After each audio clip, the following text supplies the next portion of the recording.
Thank you. I'm based in Sweden. I'm in the corporate head office. It's not Skanska UK. So I'm going to give you an international perspective on this, and I've got some slides. I want to try and cover the context, quickly go through some of the key environmental issues as we see them, some of the social issues, and take an example. And these are all outside the UK. The context is pretty obvious. We've got an awful lot of building still ahead of us, and as Keith said, we need to do it differently. So what are we going to do about it? Are we going to adopt a sticking plaster strategy for cities like London, or something different? And clearly it has to be different. So we need smarter cities. And I want to take some examples of that from places outside of this country that have long-term vision, planning, strategy, and it goes without saying, leadership, political and otherwise, and the whole issue of who pays for it. Now, I'm going to lean quite heavily on a piece of work that we think is very interesting. This was a report that was published by Grosvenor recently. They introduce it by saying they've been investing in property for 300 years. We're only 125 years old, so we feel quite immature.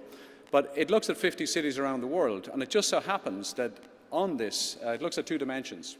One is the vulnerability of 50 cities, and on the other axis, it looks at their capacity to adapt.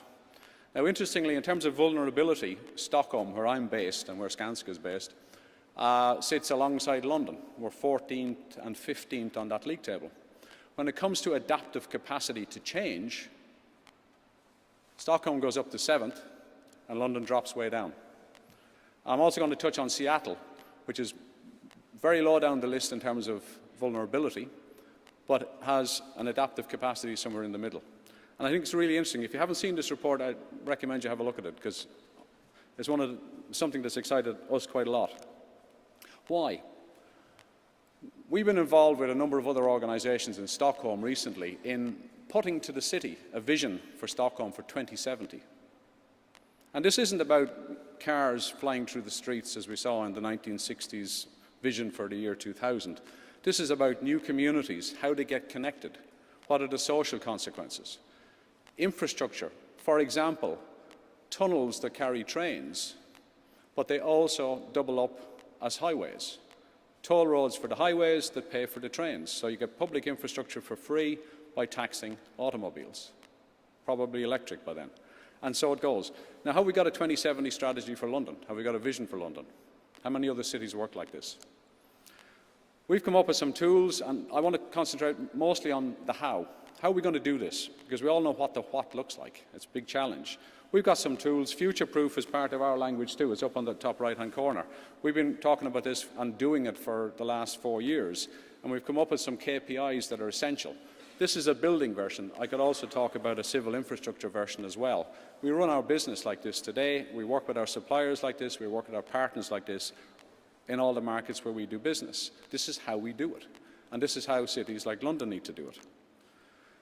The cost question is, there's a lot of urban myth around the cost of being green, of building high-performance green buildings. There's a lot of research that was published last year by the World Business the World Green Building Council, and again, that starts to debunk some of the myths that this is too expensive, particularly when you look at life cycle costing. The other dimension of this is the supply chain. How are we going to get supply chains that deliver resilience? We've been working with the UN for the past 2 years, and a report was published in Quebec in May, which sets out the challenges.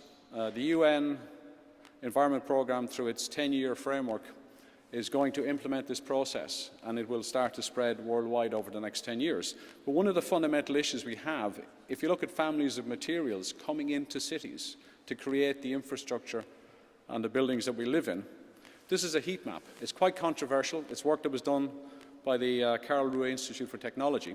It's early days, but you'll see an awful lot of red. Red means unsustainable. The families of materials in black down the side are the most commonly used materials in the built environment. There's an awful lot of red in that chart. All of those are unsustainable at some point in their cycle, whether it be to do with energy or carbon, as Keith said, or water or waste. So we have a fundamental issue that if the supply chain doesn't redesign itself and become sustainable, we will have trouble creating the sort of infrastructure we need. The human aspects. How do we bring people back into the centre of the equation? Again, the World GBC and the UK GBC are working jointly on a piece of work to look at the impact of high-performing buildings and infrastructure on us, the voter, because it needs public policy, it needs a lot of support, long-term, like a 50-year plan for a city of this size. Again, there's research out there. This is an example from a piece of work that was published last year.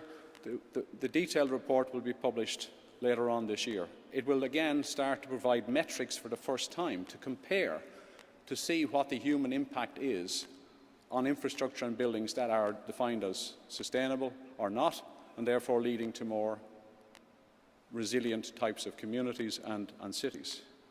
What do we want? We all want healthier communities, we want happier communities, and we want productive communities. Now, an example, and then I'll stop. Living buildings. The Living Building Challenge is a concept that's come out of the Pacific Northwest of the US and British Columbia. You can read it here for yourself. It's pretty radical. Buildings are starting to be built that can deliver this. This is an example. It's a small project that we were lucky enough to get involved in the city of Seattle. And remember, Seattle is higher on the resilience scale than London. And it's not surprising. I mean, it's a city that's just voted through a doubling of the minimum wage for the employees. So they get the point about wealth. And you can't just concentrate it in the 1%, which is the classic American model. If you're a barista now in a coffee shop, you're going to get $10 or $11 an hour. City ordinance. This is a school in Seattle, because they get it too. And this is a living building.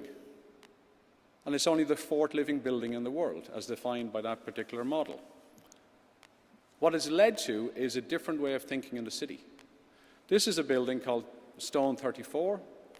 It will become the new head office for Brooks running shoes. Now, anybody who's into running will know who Brooks are. Their chief executive saw the school, which is only 125 square meters, the classroom, and got excited and said, I want a head office that will do this. Jim Weber gets what he wants. So he's getting this. And it's become a deep green pilot for the city of Seattle. And if you remember our color palette at the start, we've got 7 KPIs which define when you get to deep green and define where you are when you are future-proofed. The interesting thing about this is that Brooks is owned by Warren Buffett.